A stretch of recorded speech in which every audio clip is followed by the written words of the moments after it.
Hagajing lakai Women Premier League haprenga RCB Persha eka Gujarat Giant. Haba pai syakna kecing lakai ke Gujarat Giant kalau khur ke 6 job.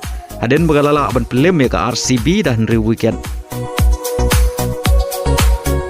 Hagajing lakai Indian Super League haprenga Kynhun lakai Uriki Shabong ke Punjab FC Persha eka FC Goa.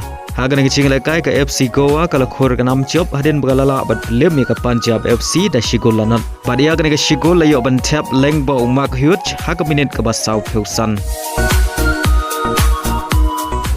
Hagajing lakai Serie A perengka bolokna Persha eka AC Milan. Aba pai syakna kecing lakai ke AC Milan kalau yo ban penkhi jar nengkong hak minit ke basau peulai lengba Rafael Leo.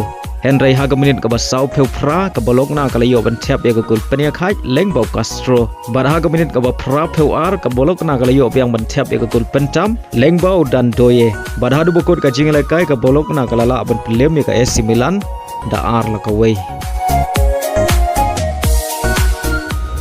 Haga jing lekai Premier League haprenga Westham Persha eka Leicester City. Haga ne jing lekai ke Westham kalau khur ke 6 job haden magalala ban Pynliem ya ke Leicester City da Arlanot.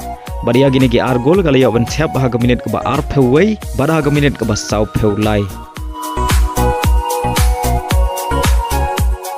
Haga jingla kai Taka de Portugal quarter final haprenga Kynhun kai Di Maria ke Benfica Persha ke Braga. Haba pai syakna ke jingla kai ke Benfica kalau khur ke 6 job haden magalala ban Pynliem ya ke Braga da Shigul lanot. Bari ya gini ke Shigul jong ke Benfica le ya ban tap Lengbau Paulides hak minit ke balai kendai.